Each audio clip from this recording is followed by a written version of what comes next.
بسم اللہ الرحمن الرحیم۔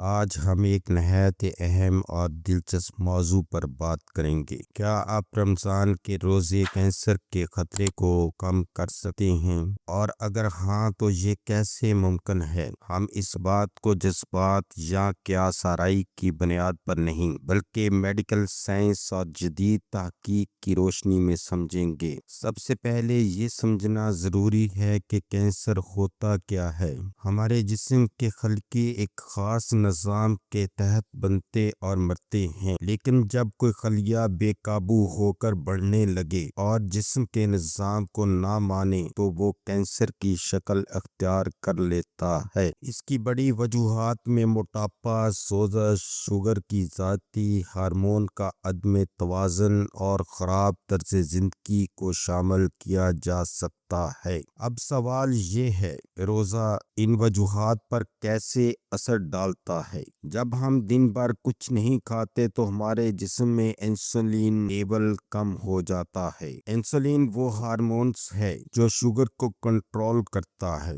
زیادہ انسولین، زیادہ چربی، زیادہ سوزش اور زیادہ کینسر کا خطرہ ہوتا ہے۔ تحقیق سے ثابت ہوا ہے کہ وقفے سے کھانے سے انسولین لیول متوازن رہتا ہے، جو کینسر کے خلیات کی نشو و نما کو سست کرتا ہے۔ آٹو فنجی ایک اہم طبی اصطلاح، اس کا مطلب ہے جسم کا خود کو صاف کرنا۔ جب ہم مسلسل کھاتے رہتے ہیں تو جسم کو صفائی کا موقع نہیں ملتا ہے، لیکن روزے کی حالت میں جسم پرانے، خراب اور کمزور خلیات کو توڑ کر ختم کرنا شروع کر دیتا ہے۔ یہی خراب خلیے اکثر کینسر میں تبدیل ہوتے ہیں۔ یعنی روزہ جسم کو یہ موقع دیتا ہے کہ وہ اپنے اندر موجود ممکنہ کینسر سیلز کو شروع میں ہی ختم کر دے۔ یہ عمل کینسر سے بچاؤ میں نہایت ہی اہم سمجھا جاتا ہے۔ سائنس کہتی ہے زیادہ تر کینسر جسم میں موجود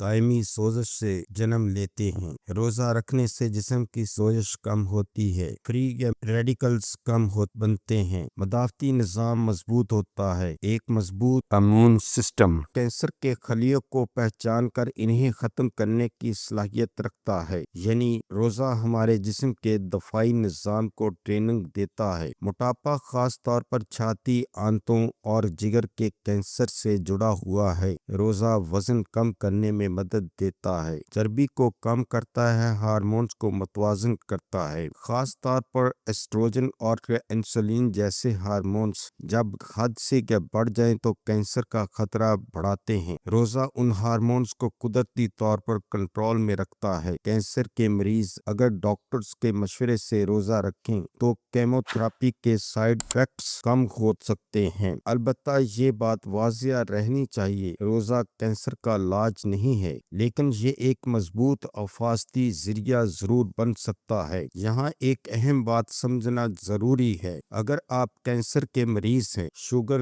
یا کمزوری کا شکار ہیں، حاملہ ہیں تو روزہ رکھنے سے پہلے ڈاکٹر سے ضرور مشورہ کریں۔ اسلام ہمیں اجازت دیتا ہے کہ ہم اپنی صحت کو نقصان نہ پہنچائیں۔ اس ویڈیو کا مقصد صرف آپ کی صحت سے متعلقہ معلومات فراہم کرنا ہے۔ ہم نے یہ معلومات یقینی بنانے کی پوری کوشش کی ہے کہ معلومات درست، تازہ ترین اور سمجھنے میں آسان ہو۔ یاد رکھیں، ادویات کو استعمال کرنے سے پہلے اپنے مالج سے ضرور مشورہ کر لیں۔ اگر آپ کو ہماری یہ ویڈیو اچھی لگی ہے تو سبسکرائب، لائک اور شیئر ضرور کریں۔